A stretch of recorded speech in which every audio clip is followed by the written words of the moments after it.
Welcome to KPM. KPM is my attempt to engage in the phenomenological method by presenting seemingly complex philosophical ideas in the manner that the average Joe would understand them. I will be sharing my own personal conclusions, but I encourage the audience to take the ideas and make their own conclusions. And then if you have anything that's different from mine, please comment and let us know, and I'll try to address those as well as I can. Today I have Colten with me. Hi, I'm Colten Peterson. I'm a Bradley Senior Social Work major. Awesome. Okay, so to get started, let me go ahead and screen share this. All right, can you see my screen? Yeah. All right. To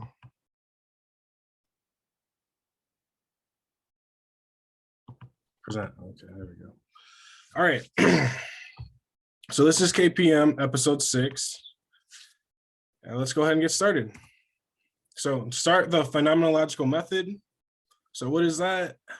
When I think of the phenomenological method, I think this picture kind of greatly explains how I'm trying to take the phenomenological method and put it into practice. So for the person at the top up here, he could be seeing an L, and the person at the bottom could be seeing a 7. But I want the whole picture. So I want to be able to take both their perspectives and turn it into one cohesive perspective, because I feel like one side's missing, the other side's half. You know what I mean? So Martin Heidegger modified the conception of phenomenology because of what Heidegger perceived as Husserl's subjectivist tendencies. So Husserl believed that humans are constituted by states of consciousness, while Heidegger counter-argues that consciousness is peripheral to the primacy of one's existence. So to try to kind of explain the differences in their points of view, a good example for me is usually the difference between geocentric and heliocentric ways of thinking about the universe. So for Husserl, he'd be more geocentric, where the Earth is the center of the universe and then the sun orbits around the Earth. But Heidegger is trying to say that, no, the Earth actually orbits the sun, and that completely changes the direction of phenomenology, because it takes, on the next slide I have that. Heidegger's conception of human experience cannot be reduced to one's consciousness of it. Heidegger's view is that one state of mind is an effect rather than a determinant of existence, and this shifts the focus from consciousness to existence, altering the direction of phenomenology. And this modification leads to phenomenology's increasing relevance to psychoanalysis. Do you have any comments on phenomenology? It was kind of a really quick and short little.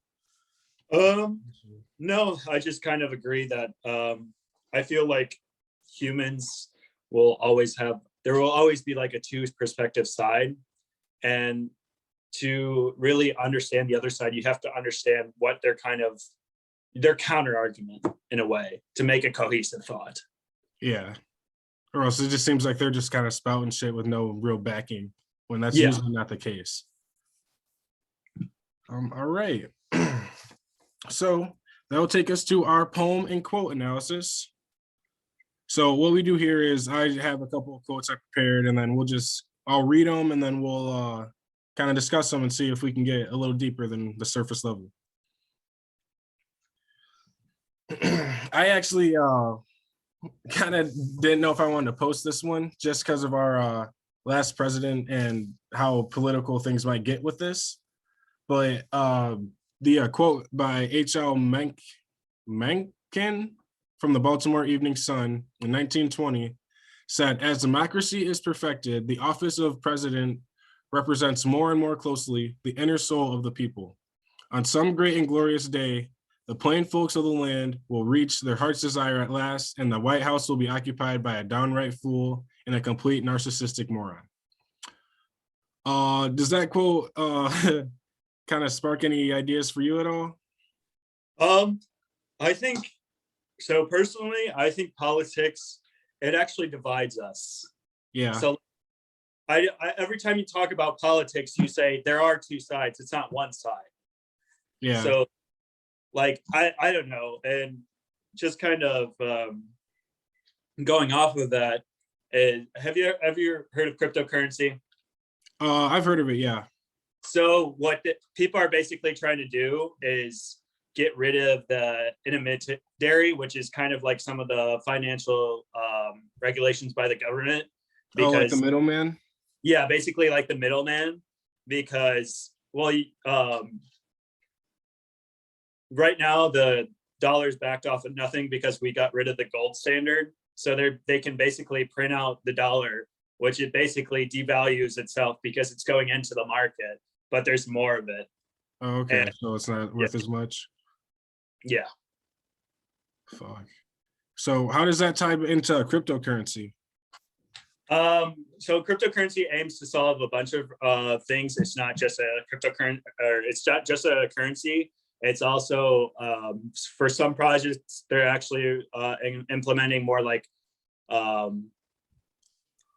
voting systems, and they're also so for like the people that are undocumented in like Saudi Arabia or like more third world countries. It basically is a way for them to get documentations for themselves, so they have like a right to own the land, because right now if they're undocumented there's no way of really saying that they own that land. Yeah. Okay. Huh. Well, I didn't know cryptocurrency could be that like versatile. That yeah, it's a I think it's a technology that's going to become inevitable. Right now it's becoming regulated by the government, and I think after a while it'll be pushed into the regular market. You think so? I definitely think so. Okay. Well, I didn't expect this quote to take us to cryptocurrency, but that's amazing for me. So I'll just move on to the next one. So this is from positivefox.com. And it goes, I guess it's a quote from Buddha that says, "Do not dwell in the past, do not dream of the future, concentrate the mind on the present moment." Do you have anything to say about the present moment, or how you would try to, or any like techniques you use to stay in the present moment, or are you more kind of leaning towards the future or the past? So so I actually had to change the way I thought, if that makes sense, because so I had seizures Yeah. and I blacked out for both of them. And I think I feel like it kind of created like a PTSD for me, because I blacked out both times, and I was unconscious of myself, but I was consciously still there. And the only thing that I was actually able to recall was my name. Yeah. And I would stress myself out and kind of overwhelm myself, because we all procrastinate, but I would kind of procrastinate to where like it's getting really close to the due date, and I would basically stress myself out. And then I kind of had a revelation, I guess we'll call it, my sophomore year. And I just started to like slow things down and try to take things like one by one, so it's not very overwhelming. And so it's not overwhelming on my mind as well. And then for like the future, you just I feel like as we age, like I just something to think of. I think why life goes faster is because we don't have any more first experiences as a kid. That's like why I feel like we get excited for everything, is because it's the first time we're experiencing something. And then basically when we become an adult, it becomes less dull because we know everything. Yeah, it comes routine. Yeah. So I don't remember what exactly you said that like made me think of it, but it kind of went back to what we were talking about with the difference between Heidegger and Husserl, where like being conscious of something. Well, what Heidegger is trying to put out is that like we still exist whether we're conscious of it or not. So I don't know if that really like helps or kind of explains your point further, but that's just what I was thinking of.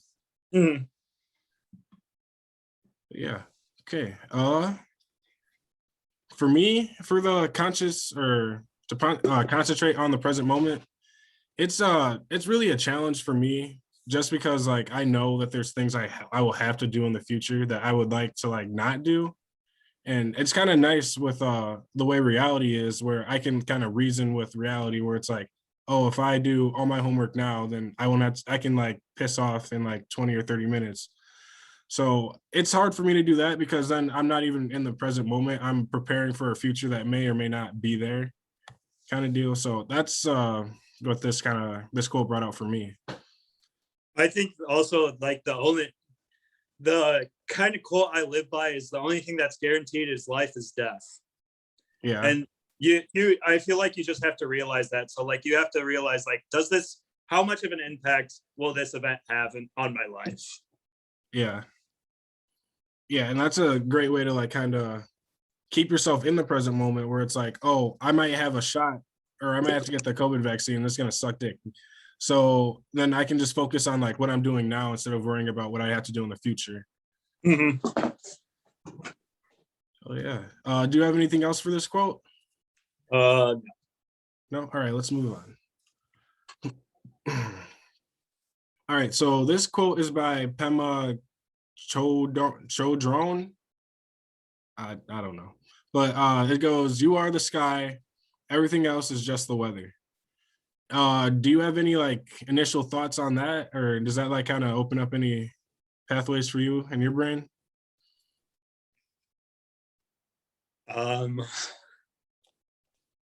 I feel like I get what it's trying to say.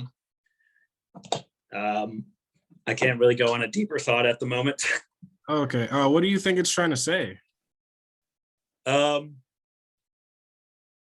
Like I feel like it's saying that like you are in charge of like your own destiny in a way. Yeah. And I mean, everything will basically come to an end eventually. Yeah. So, like, just like weather, it has to end eventually. Oh, okay. I see what you're saying. So like, even though you might be going through hard times right now, like it will pass kind of Yeah. deal. Oh, okay. See, I was thinking of that. I was thinking maybe like everything that happens around you is just like happening. It's not really happening to you. So don't take it personally if bad things happen, because it could be considered something that's good in a different way of like looking at things.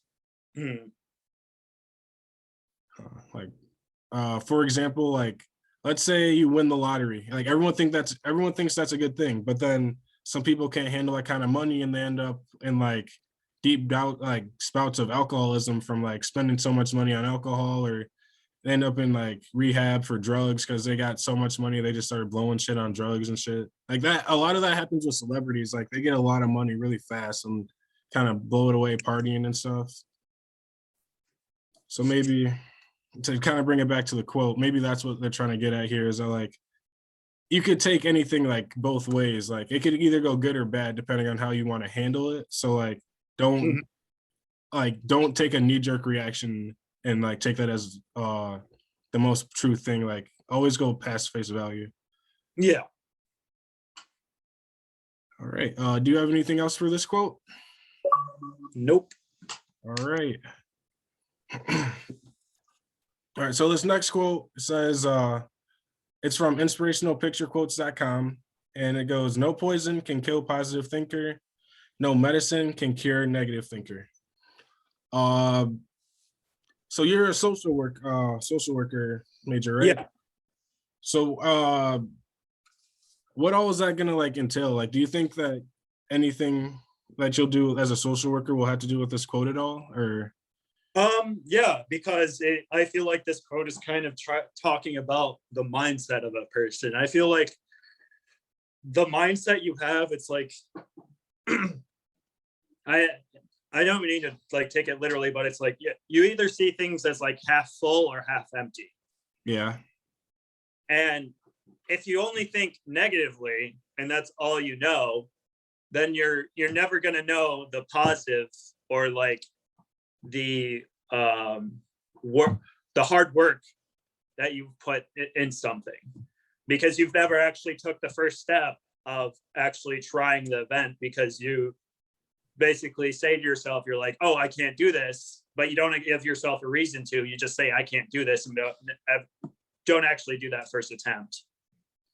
Yeah. And this quote kind of gets at what we're going to be talking about today with mindset, because for a positive thinker, they'd be in like a positive mindset, and that could be a certain, I'm kind of leaking what we're talking about today, but like that could be part of a certain archetype, and you could be thinking in through that archetype and see something that could be considered positive if you were thinking of it a different way, but instead, like that's just what it is. So like for no medicine curing a negative thinker, you could have the best like medical team on earth, but if you don't believe you're going to get better, the chances are you're not going to get better. Mm-hmm. So I just think it kind of, like you were saying, like your mindset plays such a big role. And I feel like it's something that we don't really get taught a lot when we're growing up. Like, I just feel like we're taught like, oh, you need to do X, Y, and Z to make sure that society doesn't collapse or make it easier for whoever is in charge at the moment. Because as a child, you're not actually in charge of anything. Mm-hmm. I think just going off of that, like I think in order to get self-confidence, you have to practice self-confidence. Yeah. Because that's something that's not just given. You can't give out self-confidence. It's something that you as a person have to build in yourself. Yeah. And for like, on the same vein of like self-confidence, like once you have that self-confidence, it feels like you're kind of invincible. Like, you can handle any situation, so no poison could kill you. But if you don't have that self-confidence and you're a negative thinker, then no matter what or how good things get, like you're not gonna feel better. Yeah. You'll honestly crazy. You'll always downplay events and just you'll never appreciate the positives, which is unfortunate. All right. Do you have anything else for this quote? No. I hope this is the last one, because that's a great segue into what we're talking about today. Nope. All right. So the last quote, I believe, is this one. I guess it's by an unnamed author. And it goes, no matter how long you have traveled in the wrong direction, you can always turn around.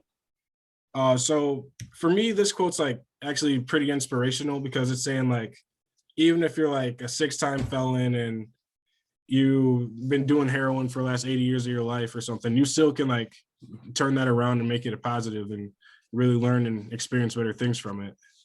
So that's just motivational for me. Do you have any first thoughts about that? I was just kind of just agree with you. It's like you can take all these wrong steps, but it's like the person and their actions themselves that can change them for the better. Like the past doesn't have to deter what you are in the future. Yeah, that's actually a great way to put it. Like what you are now does not have to be what you are in the future. You can change it. Mm-hmm. All right. So moving on.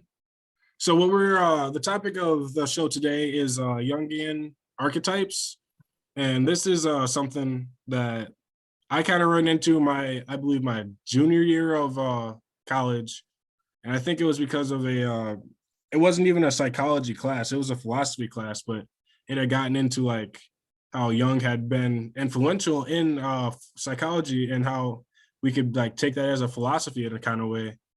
So without further ado, Jungian archetypes. So Carl Jung. Carl Jung was a Swiss psychoanalyst and a psychiatrist who founded analytical psychology.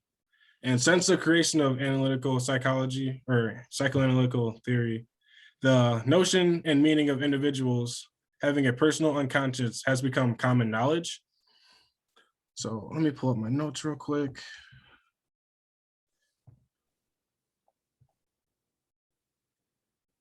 So moving on. Went a little too far. All right, so the collective unconscious consists of universal, heritable elements common to all humans, distinct from other species.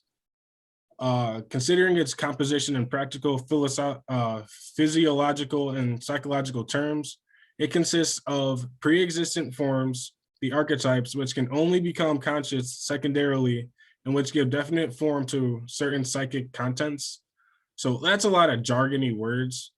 And pretty much what I take from this is that the collective unconscious is like, it holds the archetypes pretty much. And the archetypes can only be experienced through us using them, because without it, they're just kind of in like, how would I explain that? So you're conscious of certain things, but you have an unconscious mind that kind of like guides your unconscious, or I mean your conscious, and then your collective unconscious is said to guide the unconscious level of your brain, and it does so through the use of archetypes. So, like for example, one archetype is the ruler. So if you're under the ruler archetype, you would experience like, let's say let's say you're at a stop sign and somebody goes before you when it's not their turn. A ruler would take that as like extreme disrespect, like, I can't believe they just did this, they off with their head. But if you're like a caregiver archetype, you won't see it as that. You'll see it like, oh, maybe he was just confused. And that will like, and depending on what archetype you're in, it'll just direct your unconscious mind, which will then direct your conscious and like affect your behaviors.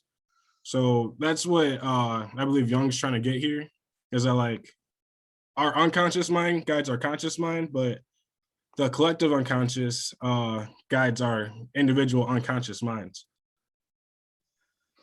Let's see. All right, I think that was a pretty good explanation of that. So this is like a picture I made that kind of explains the collective unconscious. So right here, this is us, we're conscious. Then we have an unconscious mind. And then the collective unconscious connects to our unconscious minds, everybody, like every single human's unconscious mind. And it holds archetypes like the caregiver, the jester, wise old man. Like there's, I believe 12 archetypes. I'm only gonna go into 2 today for the sake of time. But yeah, I plan on going into this a little deeper in a next episode or something. But I just wanted to keep it kind of short today because I'm trying to like get my episode times a little shorter. But do you have any comments on the collective unconscious or any questions? No. Pretty good explanation. Yeah. All right. So to get into the Jungian archetypes, we'll just go down this list here. And this is just like a really good way to kind of picture the archetypes because it kind of gives little explanations for them all. So we'll start with the innocent. And their motto is free to be me, you and me, and their desire is to get to paradise, and their goal is to be happy. However, their flaw is that they're too trusting.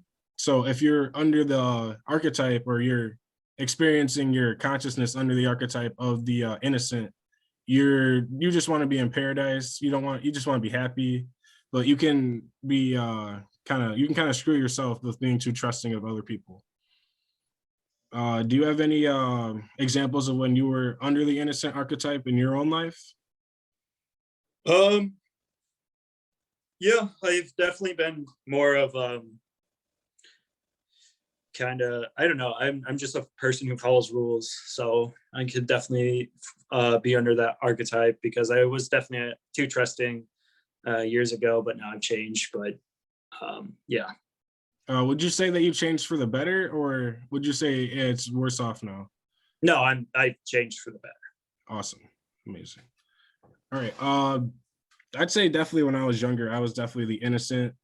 I was definitely too trusting with certain things. Like a good example of this would be I had just got a brand new bike and I went to Casey's, our local gas station, to get like something to eat. Walked outside, bike was gone. And I thought, oh, I don't need to lock my bike. I don't need to do that. My town's safe. My town isn't like that. I was too trusting of like my belief that my town was good, and then ended up without a bike. So moving on to the orphan. So for the orphan, her motto is all are equal. They desire to feel connected, and their goal is to belong. However, their flaw is that they're too cynical. Do you have any experiences of being the orphan? I can give like my experience first and then see if that'll like kind of spark any ideas for you if you have nothing. Yeah, you can go first. All right, so my experience of being the orphan is like when I first went to college, I just wanted to be like connected to everybody I had met. Like I just wanted to be friends. I wanted to like belong to like a group. However, I I didn't realize that like there's a hierarchy for things. So like I'm not as useful or not, I don't know if useful is the right word, but I don't hold as much my cup doesn't hold as much water as, let's say, like a fourth year senior or something. Like, you know what I mean? Like, not that I'm not as useful or not as good as them, but I don't have the connections to say that I'm like as connected as he is. So like he's a little more connected than I am. Do you have any examples, or did that example at least make sense? Yeah, it made sense. I don't know, just the thing that I would go off is I just treat everyone to this same role, as everyone is capable of doing the same action. So like if my mom could burn down a building, or some random lady could burn down a building, but what's stopping my mom from burning down a building? Like, she's just not thinking it. Yeah, she doesn't want to. Yeah. Okay, I see what you're saying. So like everybody's equal in that way. It's like Yeah. everybody has the same capacity for evil as everybody else. Yep. All right. Do you have anything else for the orphan? No. All right. Let's move on to the hero. So the hero's motto is everything is possible. They desire courageous acts and their goal is to improve the world. However, their flaw is that they're arrogant. Have you ever had a hero experience where you were under the hero archetype? I mean, I feel like I have to fit under that archetype because I'm a social worker. And one of the things is I have to advocate for other people. So I have to, I mean, it's part of my job, but I also feel like it's necessary to do. Yeah, I know what you're saying. That's I'd say one time I was under the hero archetype is like kind of like when I go to work, I would say, because I go to work and I work in mental health inpatient. So I'm just in there with like some people who need help. And a lot of people don't take the same approach that I do of like, oh, I can do my absolute best to like help this person get through this rough time for them.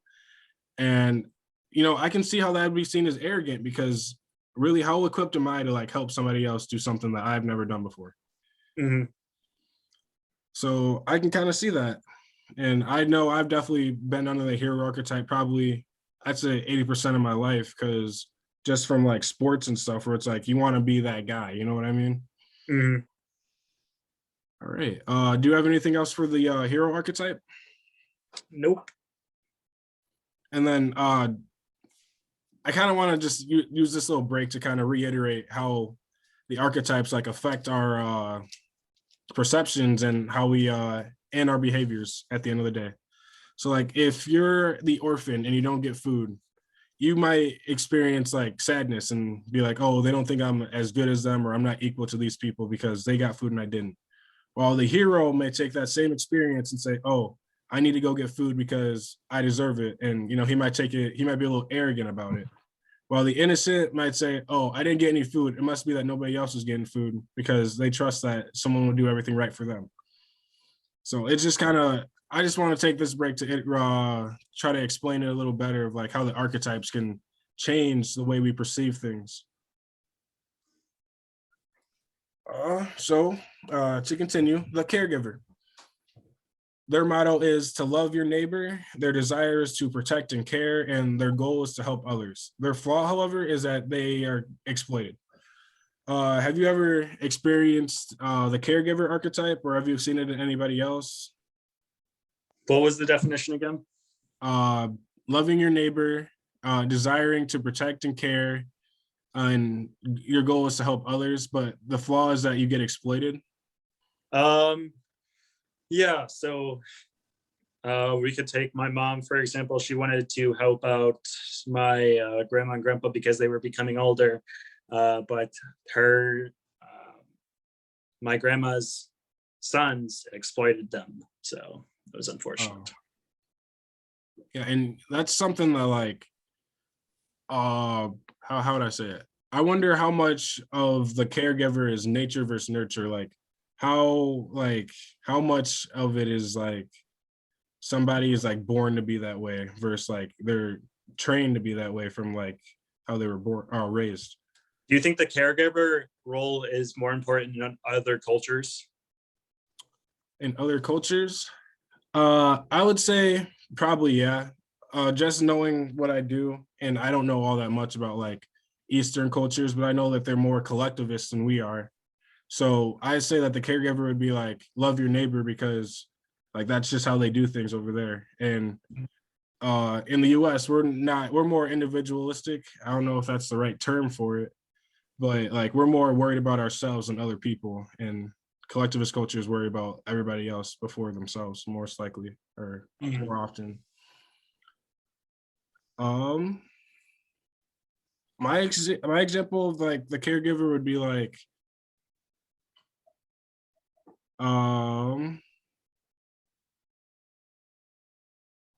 somebody like you go and help somebody on the side of the road and they like their car's broke down, so you pull up next to them, they pull out a gun and take your car, something like that. Like you're trying to help somebody out, but at the end of the day they screw you over.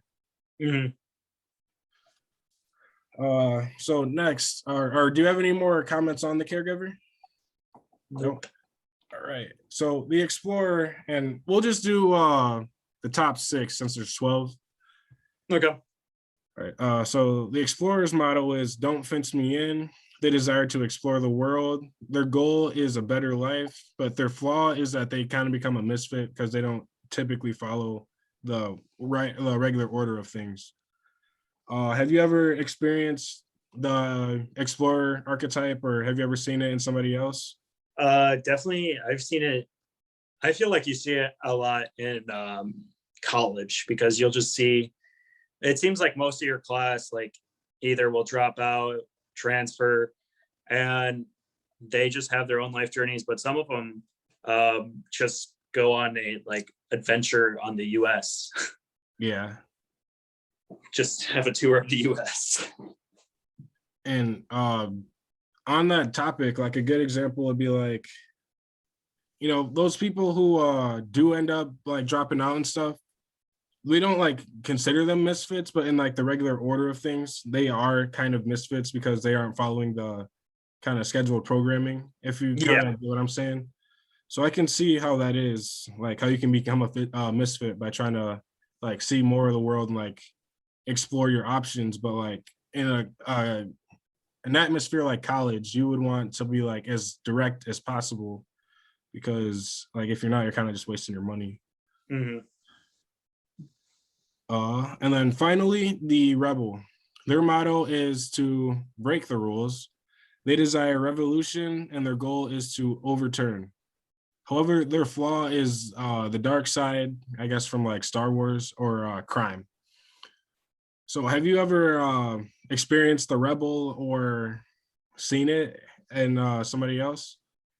Yeah, so my brother is a perfect case of the rebel. He does everything that a normal person probably shouldn't, but I'm not sure if that is tied to his autism or it's just the thought process he has.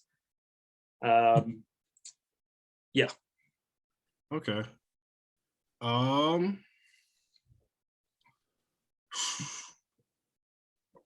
I can't really think of a good example where I was like actively trying to break the rules. I feel like for me, I kind of break the rules on accident, but I don't know. I mean, I guess like maybe the Capitol riot insurrection or however you say that. Like maybe that would be a good idea of the rebel because like they were actively breaking the rules of the law for to because their desire was a revolution and they wanted to overturn the election or something, right? But the flaw with that would be like, well, they broke the law. Like, so the flaw would definitely be crime there. Yeah, I think like politics is just like a perfect example of like what kind of mindset some people have and like just kind of like a blind devotion, it seems like. Yeah, absolutely. I think blind devotion is a really good way to like put that because some people like take their political stance and use it as an identity when in reality you're more than like what you identify as. Yeah. And just to kind of bring it back to what we were talking about earlier, I think that's what Heidegger was trying to get at, where it's like, yeah, you might identify as this, but at the same time, you have the capacity to be so much more than what you identify as. Uh-huh. And then that's it for this one.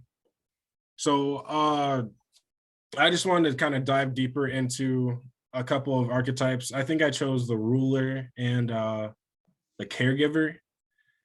And then I just wanted to kind of like dive deep and like get kind of into the nitty gritty of like what it means to be in the ruler archetype, or like how the ruler archetype can affect your perception of like regular events. So for the ruler, the motto is power isn't everything, it's the only thing. I believe that stems from the desire to want to be in control of everything. And the only way to really control somebody is to like have power over them, or else there's no way you would be able to tell them like, hey, do this. Yeah, so their core desire is control. I guess their goal could be seen as to create a prosperous, successful family or community. However, I feel like through history, we've kind of seen the opposite of that, where like people who have been under a king or something have like experienced like extreme hardship. So I don't know if this goal is like the best way to put it. Maybe it's like the most success for that specific person. Do you have anything to add to the first three bullet points here? No, I definitely agree that there has been an abuse of power, but I think it's like it's what power does to a person. I guess it changes their mindset, and it's like they only want to accumulate more power, and it's like, how do I do this? Yeah, and I feel like part of that could be that like once you receive a little power and you have like power over someone else, like once you have that power, you feel like you're invincible. But then like reality kicks in, and you're like, oh wait, I actually have three other bosses and then a CEO on top of me. So then you're like, oh well, how do I get to a position where nobody's in control of me? And I think that could be like kind of why people get to that point. And I can see why that would make it so that power isn't everything, it's the only thing. If you're like in a position or you have that mindset where it's like, I need to get more power. Mm. So their strategy is to exercise power, but their greatest fears are chaos and being overthrown. And their weakness is being authoritarian and unable to delegate. So, I mean, I don't really know all that much about Gaddafi, or like, I don't even know if he was a king, but when I think about like being unable to delegate power, I think of like not communism or something like that, but like kind of like other countries that we've like had to go in and kind of stop, or at least that's how it's been explained to us. It could be that the US is just power hungry as fuck, but you know, I only get what they want to tell me. But like that delegation of power when you're like evil king is hard, because not everyone's as evil as you. So like they won't be as willing to do the things that you'd like them to do as you believe.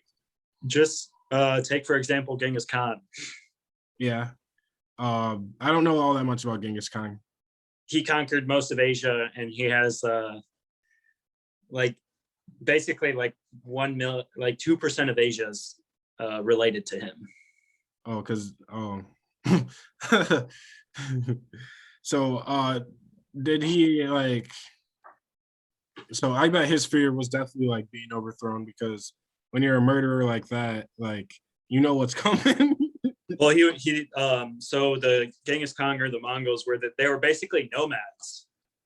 So Oh, they really? would, so they would just basically raid and pillage, and then they would just move on. That's crazy. Just for the fun of it, pretty much. Pretty much. That's because I mean that they had the necessary power to do so, and they were one of the, like, that's the thing is like, if you have power, it can either people respect you or people fear you. Yeah. Would you rather be respected or feared? I would rather be respected, because if I'm feared, I have a fear of being overthrown. But if I'm respected, I mean, people could attempt to see. There's another if you take another role or the archetype, your hero role, you become too arrogant, and then you're just blinded because you're like, I can't believe that this person that I've trusted for so long betrayed me. Yeah, I can't believe the person I trusted for so long wanted my position or something like that. Damn. And that's actually really good that you brought the hero archetype in, because it's like these archetypes kind of bleed into each other a little bit, you know? Mm-hmm. And it's not like you could be experiencing like multiple archetypes at the same time. So like, I don't know what would be a good example of that. Let's say you're like from Chicago and you go to Memphis and like you're new there, so you're kind of like the orphan archetype, but then someone disrespects you or something like that, and it wouldn't be seen as disrespectful anywhere but Chicago, but because you're from Chicago, you take that as disrespect. And then I could see how that would make you like kind of the outlaw archetype too, at the same time as the orphan, because you'd want to like break the rules and like act out when you know you probably shouldn't, even though you're in the orphan. I don't know. That one wasn't my best example. All right. So the next bullet point is that their talent is responsibility and leadership. So the ruler is also known as the boss, leader, aristocrat, king, queen, politician, role model, manager, or administrator. Do you really think that like the ruler's talent is responsibility? Or I mean, I feel like some of this is like a good ruler would have these qualities, but like some rulers don't always have that quality. No, I don't think it's direct. I don't think it's a direct correlation. Yeah. Um. So from my point of view here, I would think that like once you try to like, or once the ruler archetype is like activated in your brain, then you maybe become more responsible or you have better leadership skills because of those, because you're trying to act as the ruler instead of whatever archetype you were under before. Mm. Yeah, so it's honestly what's crazy about it is like I'm pretty sure this like Jung made this stuff. I don't even know how long ago. Let me see. I don't have the date, but it like still applies to today, and I feel like we haven't really gotten or like kind of built on top of his research, because like it's hard enough to like study the conscious brain, but then you try to go past the unconscious brain, which is twice as hard to study, to the collective unconscious, which is kind of what would be a good way? Like not real in a way, but like real at the same time. Who do you think forms these archetypes? So what Jung says is that the archetypes are like the collective experience of like humanity up to your point. So like you would get your idea and conception of the ruler from like your ancestors.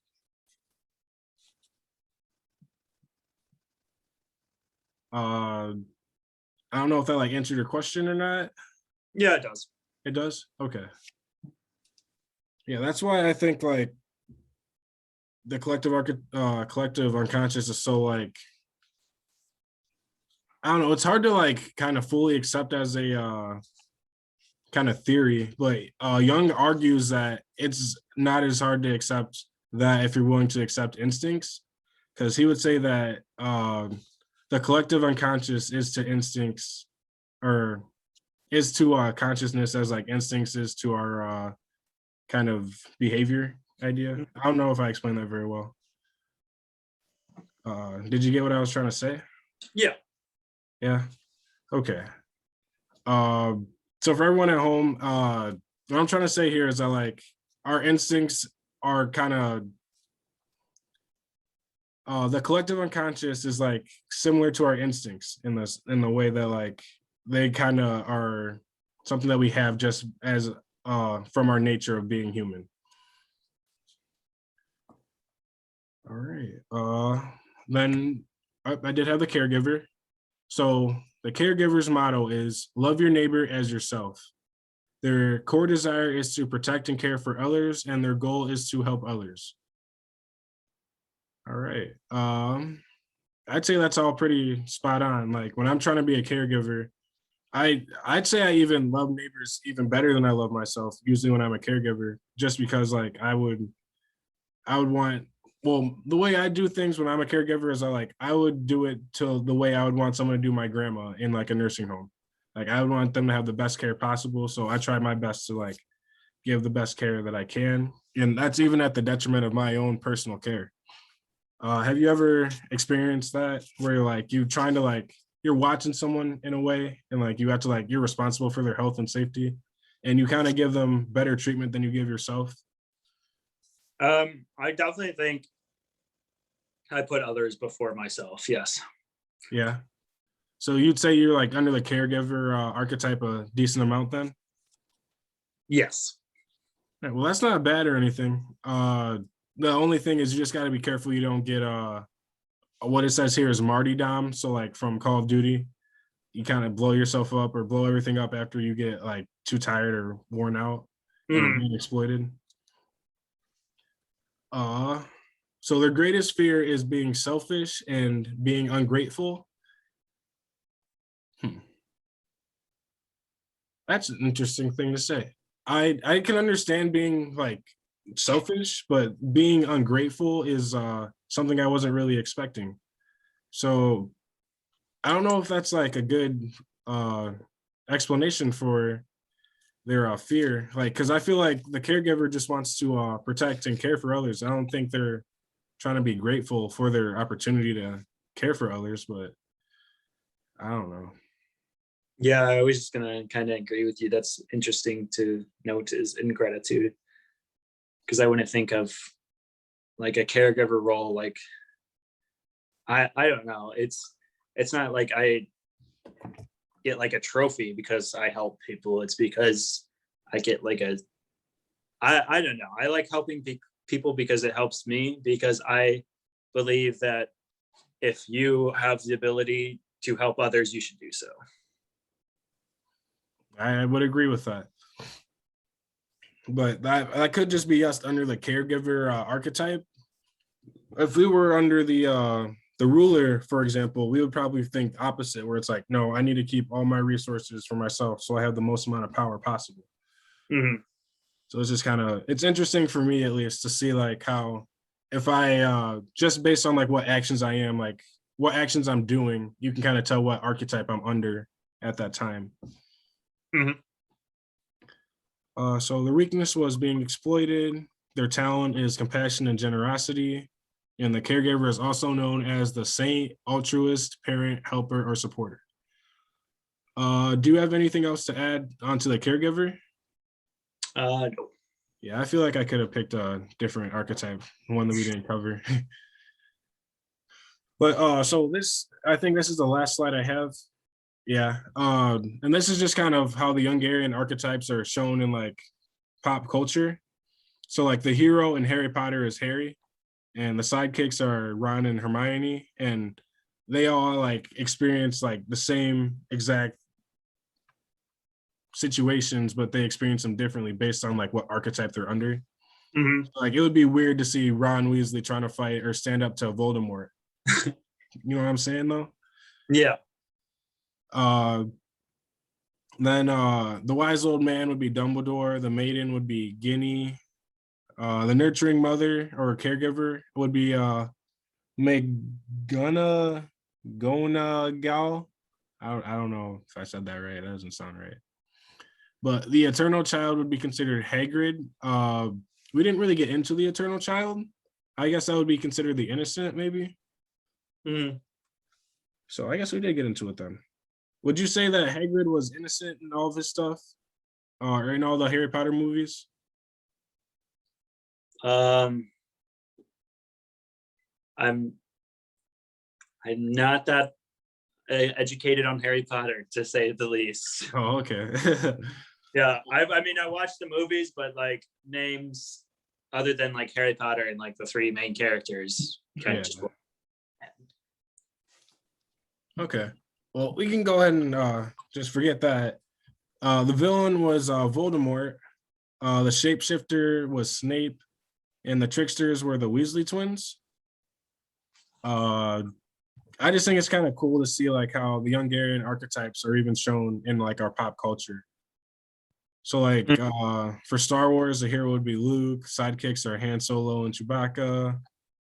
A wise old man would be Kenobi, the maiden is Princess Leia. The nurturing mother is Bu Lars. I don't know. Yeah, I don't know either. But yeah, so do you have any more things to say about the collective unconscious, or I'm trying to figure out how to get out of this. I just kind of want to get out of screen sharing. I think you just end it, or well, you end sharing. So you would, it should say something like it. Yeah, there we go. There we go. All right.